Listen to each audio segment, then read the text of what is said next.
9월 27일 온라인 주일 예배 시작하겠습니다. 찬송가 288장 우리 함께 찬양하시겠습니다.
다같이 사도신경으로 신앙 고백하시겠습니다. 나는 전능하신 아버지 하나님, 천지의 창조주를 믿습니다. 나는 그의 유일하신 아들, 우리 주 예수 그리스도를 믿습니다. 그는 성령으로 잉태되어 동정녀 마리아에게서 나시고 본디오 빌라도에게 고난을 받아 십자가에 못 박혀 죽으시고 장사된 지 사흘 만에 죽은 자 가운데서 다시 살아나셨으며 하늘에 오르시어 전능하신 아버지 하나님 우편에 앉아 계시다가 거기로부터 살아있는 자와 죽은 자를 심판하러 오십니다. 나는 성령을 믿으며 거룩한 공교회와 성도의 교제와 죄를 용서받는 것과 몸의 부활과 영생을 믿습니다. 아멘. 교회 소식 전하겠습니다. 오늘 예배도 온라인 주일 예배로 드리도록 하겠습니다. 사회적 거리두기 2.5 단계가 조금 연기가 됐습니다. 그래서 언제까지 예배를 온라인으로 드릴지는 알 수 없지만 그래도 우리가 할 수 있는 한 최선을 다해서 우리가 지킬 거는 또 지키고 기도하고 함께 지혜롭게 이 어려운 시간을 헤쳐나가야겠습니다. 헌금은 계속해서 그 온라인으로 그 계좌이체로 해주시면 감사하겠습니다.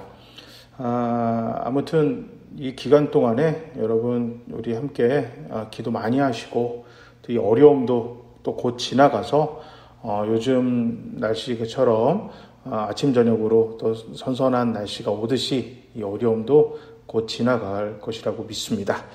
오늘 교회 소식 여기까지 전하겠습니다. 오늘 보실 하나님 말씀은 신약성경 빌립보서 4장 4절부터 7절까지 말씀입니다. 제가 한번 읽겠습니다. 주님 안에서 항상 기뻐하십시오. 다시 말합니다. 기뻐하십시오. 여러분의 관용을 모든 사람에게 알리십시오. 주님께서 가까이 오셨습니다. 아무것도 염려하지 말고 모든 일을 오직 기도와 간구로 하고 여러분이 바라는 것을 감사하는 마음으로 하나님께 아뢰십시오. 그리하면 사람의 헤아림을 뛰어넘는 하나님의 평화가 여러분의 마음과 생각을 그리스도 예수 안에서 지켜줄 것입니다. 아멘. 바울은 빌립보서 4장을 시작하면서 교회와 성도가 주님 안에서 굳게 설 것을 권면했습니다. 그리고 빌립보 교회 성도들에게 구체적인 실천 방안을 이야기합니다. 자, 오늘 본문 4절에 주 안에서 항상 기뻐하라 이렇게 이야기합니다. 자, 바울은 성도들의 마음과 생각이 주님의 영향력 안에 있을 때 흔들림 없이 그리스도인다운 삶을 살 수 있다고 믿었습니다.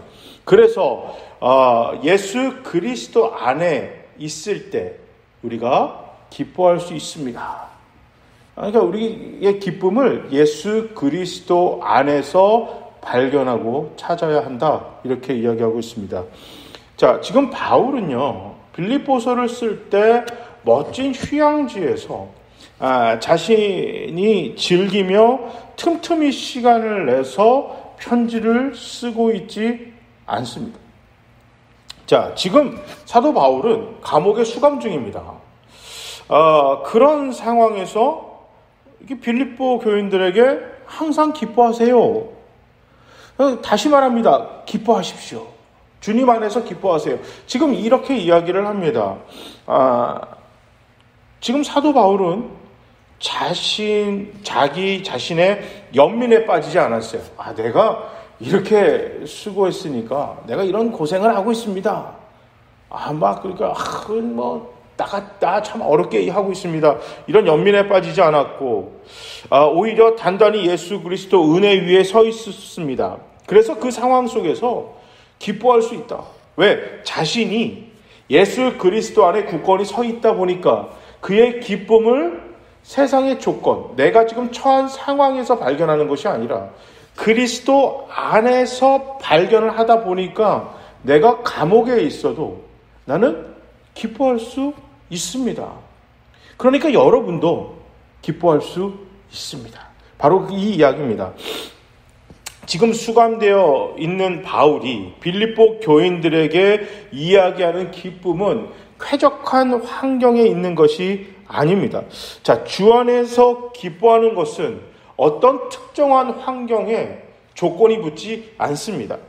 우리의 기쁨이 대부분 상황에 근거하기 때문에 그렇기 때문에 기쁨이 대부분 조건적입니다.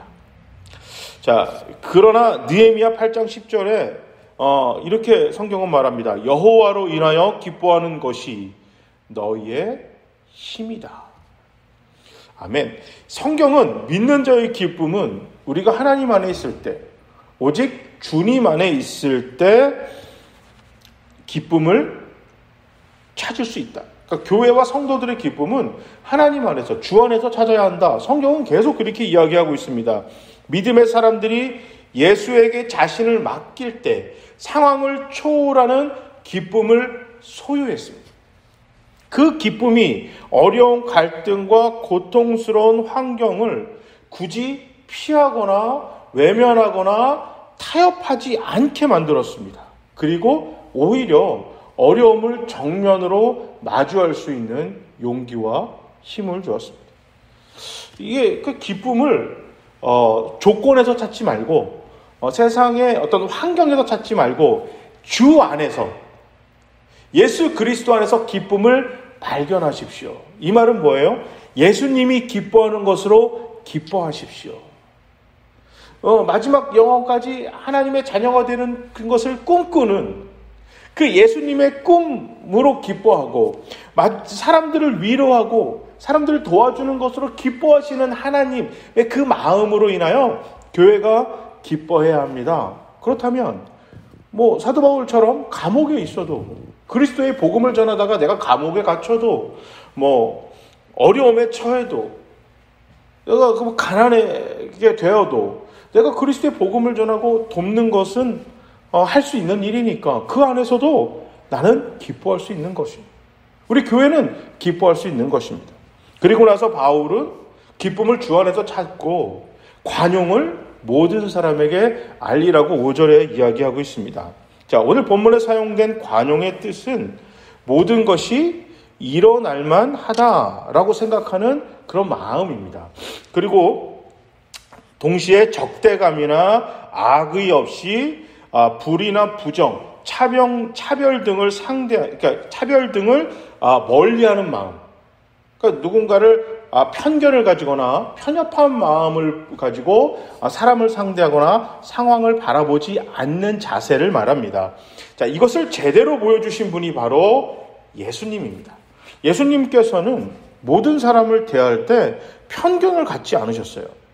자, 예수님을 닮는 것을 가장 중요하게 생각하였던 바울에게는 이 관용을 갖는 것이 주님을 닮아가는 가장 중요한 일 중에 하나였습니다. 그래서 예수를 구주로 삼는 성도나 교회의 주인이신 그 예수 그리스도를 닮아가고 따라가야만 하는 그 교회에게 있어서 관용은 편견을 갖지 않고 편협하지 않는 마음으로 세상과 사람을 상대해야만 하는 그 자세를 갖는 그 관용은 교회와 성도가 무조건 가져야 하는 삶의 자세였습니다.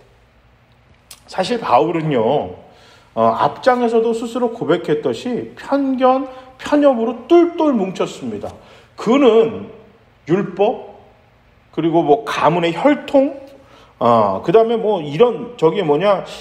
이게 자기 자신이 중요하게 생각하는 그런 일들, 그것, 또 남자, 여자, 이 모든 것들에 대해서 굉장히 편견을 가졌고 편협했습니다.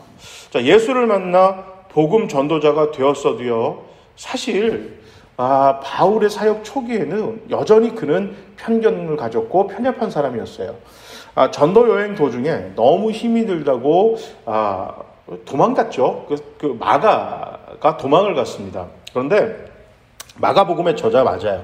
마가가 이제 도망을 갔는데, 이제 그 다음 전도 여행에 바나바가 자기 조카였습니다. 그 마가를 다시 데려가자. 그러니까 바울이 반대합니다. 왜?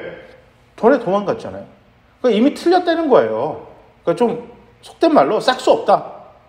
이 싹수가 틀렸다라고 이제 사도 바울은 생각했어요. 바나바는 그냥 단순히 신앙의 동역자가 아니었습니다. 바울의 멘토였어요. 신앙 멘토였어요.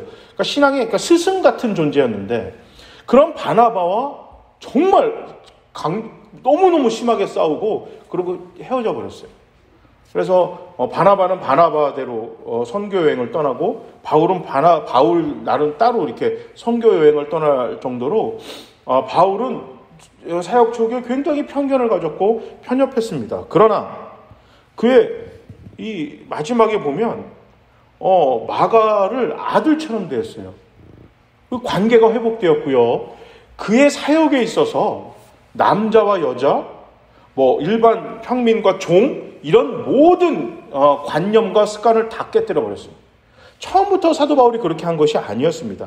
관용은 절대 한순간에 만들어지거나 타고나는 것이 아니라고 바울은 믿었어요. 누구나 다 편견을 가지고 편협한 시각을 가질 수밖에 없습니다. 그래서 사도 바울은 예수를 정말 이 관용의 자세를 몸소 실천으로 보여주셨던 예수를 닮아가기 위해서는 이게 예수 안에 바로 서 있기 위해서 무단히 노력해야 되고, 이 관용하는 마음을 갖고 그런 생각하고 자세를 갖기 위해서 굉장히 노력해야 한다고 사도 바울은 믿었고, 그렇게 자신이 했어요. 이것을 교회가 하기를 바랬어요. 그래서 여러분, 관용하세요가 아니라 교회의 관용을, 교회의 편견 없음을, 성도들이 편협하지 않는다는 것을 어떻게 하라? 세상에 드러내십시오. 노력해야 합니다. 정말 우리가 수고해야 합니다. 그걸 가지고 부단히 우리가 달려가야 합니다. 사도 바울은 이 이야기를 하고 있습니다. 자, 자기 관념에 맞지 않는 것이 있으면 그것이 정답이 아닌데도 그것으로 밀고 나가려고 사람들에게 강요하고 설득하고 책망까지 하기도 합니다. 그렇게 열내는데 사소한 것부터 큰 것까지 조금만 맞지 않으면 그렇게 화내고 열내고 싸우는데 어떻게 기뻐할 수 있겠어요? 자, 웃으며 그런 행동을 어떻게 할 수 있겠습니까? 이게 나와 좀 다른 사람들을 어떻게 폭넓게 받아줄 수 있겠어요? 무엇보다 예수 그리스도를 구주로 믿지 않는 사람들, 교회와 성도들하고 가장 다른 그 소중한 것이, 가장 다른 것을 가지고 있는 그들을 어떻게 예수의 사랑으로 그들을 상대하고 그들을 받아들일 수가 있겠습니까? 못합니다. 그래서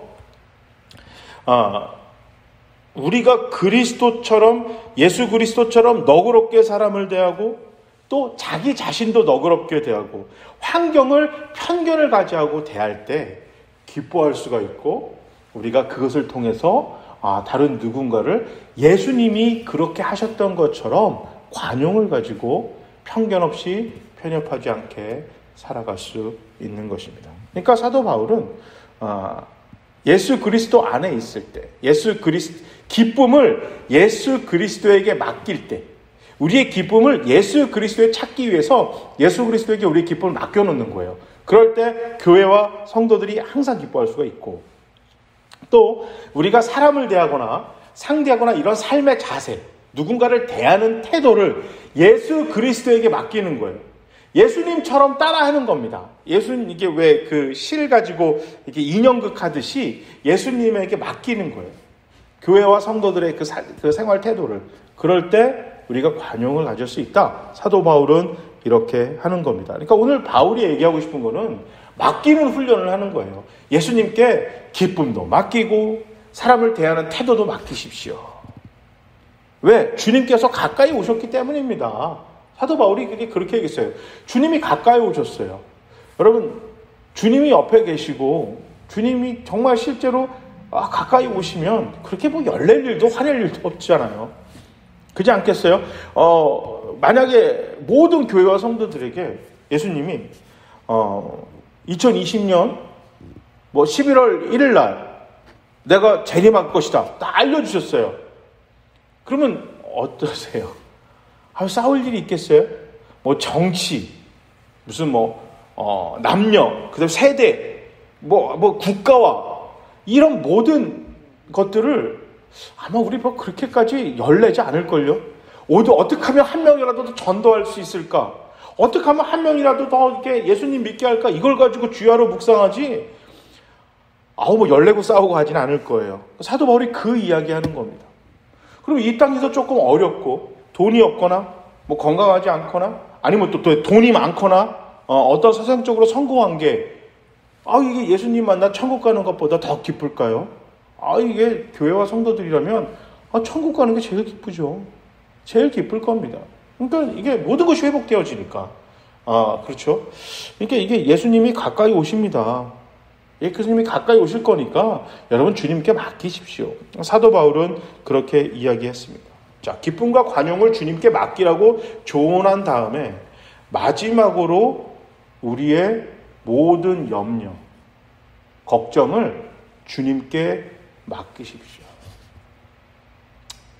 우리의 걱정과 염려를 주님께 맡기면 주님이 평안한 마음을 선물로 주실 겁니다. 사도 바울은 그렇게 이야기를 했습니다. 예수를 닮아가고 예수님의 은혜와 진리 위에 단단히 서 있기를 누구보다 바라는 바울로서 예수님이 말씀하신 모든 염려를 주님께 맡기라는 말씀을 그는 항상 마음에 새겨놨습니다. 자신만 이 말씀을 지키는 것이 아니라 교회와 성도들에게도 전했습니다. 사실 염려를 주님께 맡기는 것은 상당히 어렵고요. 또 때로는 굉장히 무모해 보입니다. 주님께 눈에 보이는 걱정을 맡긴다고 해결되는 일은 솔직히 별로 없습니다. 저도 예전에 오늘 빌립보서 사도 바울의 이 말씀이 그렇게 마음에 와닿지 않았어요. 왜냐하면 우리 염려와 걱정을 주님께 맡기면 어떻게 해주길 바래요? 주님께서 우리가 맡긴 그 염려와 걱정을 어떻게 다 해결해 준다고 해야지. 이거 사도 바울쯤 되는 사람이 아니 고작 우리와의 염려와 걱정을 감사함으로 주님께 맡겼더니 아니 무슨 뭐 평강의 주님께서 우리의 마음과 생각을 지켜주신다? 아니 뭐 내가 지금 마음과 생각을 달라는 게 아니잖아요. 아니 돈이 없으면 돈을 주시든가, 건강이 없으면 건강을 주시고, 학교를 위해서 기도했으면 학교를 합격하게 해주시고, 아니 성경을 그렇게 써줘야지. 그 바울 정도 되는 사람이 아이 그 마음과 생각 지켜서 뭐하냐? 그게 뭐 밥이 나오냐? 뭐 학교가 되는 거야? 돈이 나오는 것도 아니잖아요. 별로 이렇게 은혜 받지 못했었습니다. 기도하세요. 기도하면 우리의 모든 문제들을 주님께서 다 해결해 주십니다. 기도했더니 주님께서 이런 일들을 해 주셨습니다. 이런 설교나 간증에 아멘하고 바랬는데 난 기도했는데 문제 해결이 된 것이 별로 없었습니다. 기도해도 응답이 없는 걸 보니 내 믿음에 문제가 있나 보다. 결국 이렇게 생각했었습니다. 자, 점점 기도보다는 걱정들을 해결해 줄 방법에 기웃거리기 시작했고 그 방법을 찾은 후에는요. 기도는 마치 요리 위에 올라가는 고명처럼 살풋 걸어놨습니다. 그 문제가 해결되잖아요. 그 방법들을 통해 문제가 해결되면 마치 기도에서 문제가 해결된 것처럼 말하기 시작했어요. 자, 나도 누군가에게 기도했더니 하나님이 응답했더라 이렇게 조언을 했습니다. 그래서 어느새 믿음의 기도를 하는 것이 아니라 믿음이 있다는 착각에 빠지는 그런 척하는 기도, 내가 믿음이 있는 것처럼 보이는 그런 기도를 하고 있었습니다. 결국 기도에도 여전히 마음은 이런 염려들과 걱정에 잠겨 있었고 모든 생각은 이것들을 벗어날 방도만 찾고 있었습니다. 하나님과의 동행, 인도하심보다는 이미 내가 원하는 답은 이미 정해놓았습니다. 내가 원하는 답을 얻으면 마치 기도 응답했던 것처럼 멋들어지게 포장해서 자랑하던가 아니면요 여전히 해결되지 않으면 너무 실망하고 절망하다가 가끔 하나님이 나에게 허락하신 고난인가 보다 하고 이게 그냥 믿음의 고백처럼 하는 체념, 믿음의 고백처럼 포장했지만 실제로는 체념을 하곤 했습니다. 저만 그런가요? 여러분은 어떠세요? 모든 염려를 주님께 맡기고 감사함으로 기도하시나요? 결과를 완전히 주님께 맡기는 기도를 하시나요? 아니면 내가 원하는 답, 그 결과를 얻기 위한 기도를 하고 계십니까? 창피한 얘기하지만 목사가 되어서도 이런 기도를 잘 못했어요. 유학을 갔죠. 경제적으로 어려웠습니다. 공부가 힘들고요. 건강도 안 좋아진 적도 있어요. 기도를 통해 문제가 해결되는 간증이 없는 것이 저에겐 굉장한 부담이었습니다. 성경은 수많은 실패를 간증으로 삼는 믿음의 사람들의 이야기들로 가득 차 있지만 실제로 내가 사역하고 내가 살고 있는 세상에서는 기도를 통해 문제를 해결되고 성공하고 바라는 것들, 그러니까 내가 기도를 통해서 원하는 바 아니면 그보다 더 큰 것을 얻었다라는 이야기들을 기대합니다. 특히 목사라면 적어도 어느 정도 입이 떡 벌어질 만한 이야기거리는 한두 개 이상은 갖고 있기를 다들 기대하거나 또 뭐 듣고 싶어 해요. 그래서 저는 그런 대단한 이야기가 별로 없었거든요. 그래서 굉장히 밋밋했었습니다. 그런데요, 예수를 닮아가는 것을 최우선으로 삼던 사도 바울은 예수님처럼 아마 기도에 무척이나 힘썼을 것입니다. 그랬던 바울이 오늘 본문에 감사함으로 염려를 주님께 맡기면 주님은 염려를 책임지시고 해결하신다고 한 것이 아니라 기도하는 자의 마음과 생각을 지켜주신다고 했습니다. 염려의 결과를 주님께 맡기라는 것이 아니라 염려 자체, 그 걱정 자체를 주님께 맡기라는 것입니다. 기도하면 할수록 드는 생각은 사도 바울은 정말 기도하는 사람이었구나. 수많은 기도를 통해 바울이 깨달은 것은 모든 거리의 해결을 바라는 기도를 할 것이 아니라 어떤 상황이 펼쳐질지라도 절망하거나 반대로 교만하거나 세상에 기웃거리지 않고 주님 안에서 감사와 기쁨을 발견할 수 있는 그 마음과 생각을 바라는 기도를 해야 한다는 것이었습니다. 사도 바울은 어떤 상황이라도 기쁨과 관용을 잃지 않는 마음을 기도를 통해 주님께 맡길 때 결과에 흔들리지 않는 마음을 주님께서 주신다고 이야기하고 있습니다.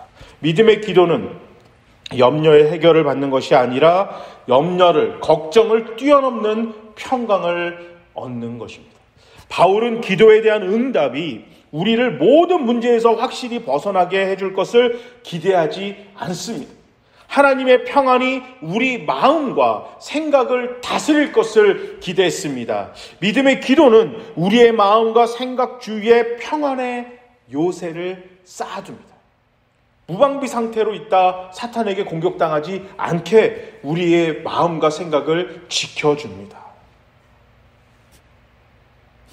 바울은 우리의 기쁨과 기도와 평강을 그리스도 예수 안에서라는 말로 한정하면서 우리의 기쁨, 기도, 그 다음에 우리의 관용, 이런 모든 노력들을 세상의 상황에 맡겨놓는 것이 아니라 예수 그리스도에게만 맡겨놓으라고 교훈하고 있습니다. 결과를 누구에게 맡겨라? 결과는 하나님께 맡겼기 때문에 항상 기뻐할 수 있는 것입니다.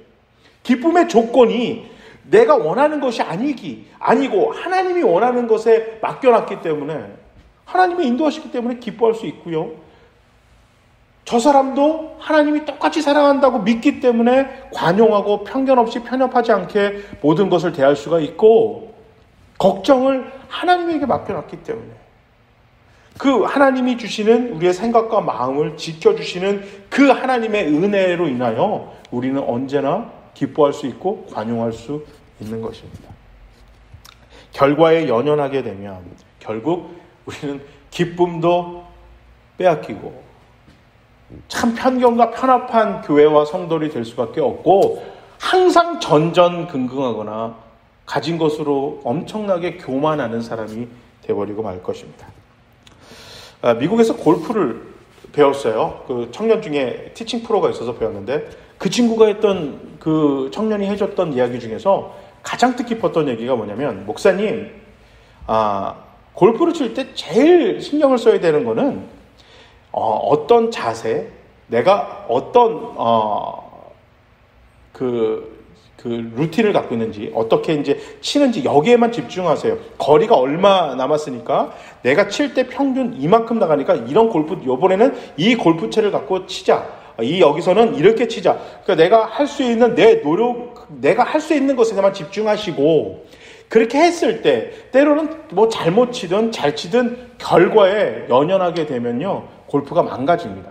게임이 망가집니다. 왜냐하면 아무리 잘 쳐도요, 때로는 돌멩이를 맞고, 그 필드 안에 있는 돌멩이를 맞고 엉뚱한 데로 튈 수가 있고요. 뭐 나뭇가지 맞아갖고 잘못 날아갈 수 있습니다. 때로는 잘못 쳤는데 나무 맞고 제대로 들어오는 경우도 있다라는 거예요. 그러니까 결과에 연연하다 보면 내가 해야만 하는 것을 못하게 됩니다.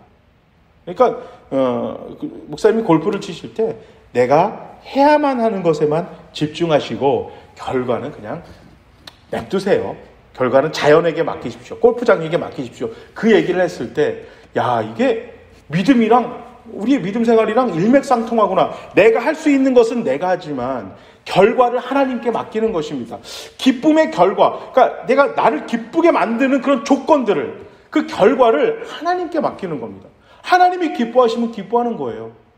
내가 다른 사람들을 대할 때 하나님처럼 대하는 겁니다. 내가 나의 호불호로 사람을 대하거나 환경을 대하는 게 아니고 하나님이 바라보시는 것으로 하나님께 맡기고 사람을 대하고 환경을 대하는 것입니다.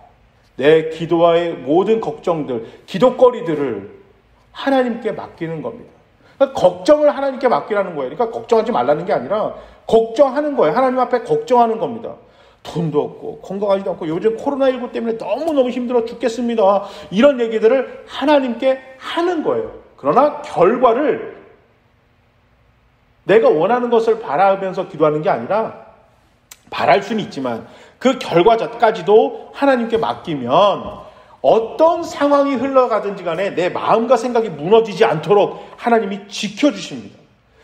잘 들었다고 해서 교만해지거나 이렇게 방방 뜨는 게 아니라 그게 안 돼도 무너져도 하나님이 나를 지켜주시고 어떤 상황이 흘러가든지 간에 내가 믿음으로 바로 설 수 있도록 하나님이 지켜줄 수 있는 겁니다. 그러니까 오늘 사도 바울이 하고 싶은 얘기는 여러분은 예수 그리스도 안에서 굳게 서서 예수 닮아가기 위해서 하나님께 맡기는, 예수에게 맡기는 훈련을 하십시오. 그 이야기입니다. 돈을 집에 두고 다니는 것보다 은행에 맡기면 안전하고 편하다고 생각합니다. 우리를 사랑하지도 희생하지도 죽지도 않았던 은행을 그만큼 신뢰하면서도 우리를 자신의 목숨보다 귀하게 여기시고 천지를 창조하신 예수 그리스도에게 우리의 기쁨과 나의 삶의 자세와 기도를, 그 걱정들을 맡기지 않는다면 예수님을 신뢰하고 있는 것이 아닙니다. 맡기면 그만큼 평안합니다. 세상이 절대 줄 수 없는 기쁨과 관용과 평안을 우리 주님께서 주십니다. 우리의 시간, 돈, 지식, 건강, 걱정, 기쁨, 자랑, 기도, 그리고 생명 모두 주님께 맡겨야만 합니다. 주님께 맡겨서 세상이 그 어떤 환경에서도 우리에게 허락하지 않는 그 평안을 얻는, 평강을 맛보는 평안한 교회, 평안한 성도, 세상에서 믿음의 사람으로 칭찬 듣고 그렇게 모든 사랑을 전하는 우리 교회, 우리 모두가 되시기를 주님의 이름으로 축복합니다. 아멘. 이 시간에 한번 기도하시겠습니다. 여러분, 하나님께 맡기는 기도 한번 해봅시다. 이게 참 위험천만한 기도지만 그래도 한번 맡기는 기도를 한번 이 시간에 한번 하면서 여러분, 하나님의 기쁨도, 내가 다른 사람을 대하는 삶의 자세도, 그리고 내 모든 어려운 그런 걱정거리도 주님 맡아주세요. 이 시간에 주님께 맡기는 기도를 한번 같이 하겠습니다. 기도하시겠습니다. 주님, 하나님,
사랑의 하나님 참 감사합니다.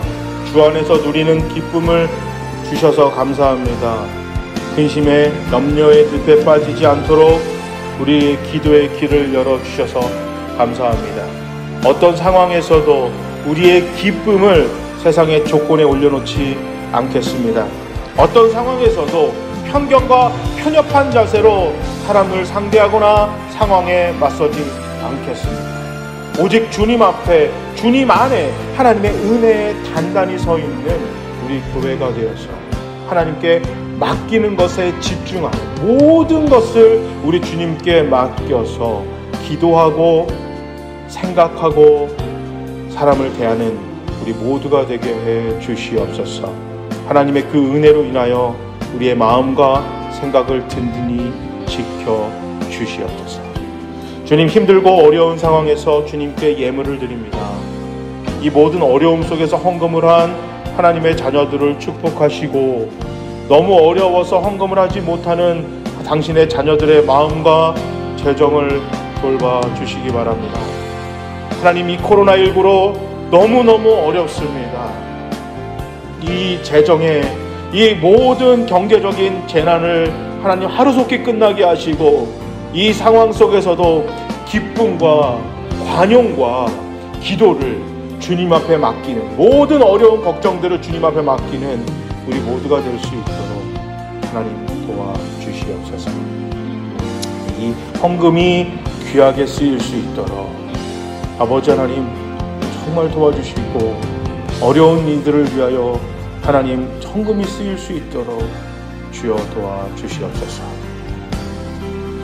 여호와는 너에게 복을 주시고 너를 지키시기를 원하며 여호와는 그의 얼굴을 너에게 비추사 은혜 베푸시기를 원하며 여호와는 그 얼굴을 너에게로 향하여 드사 평강 주시기를 간절히 원하노라.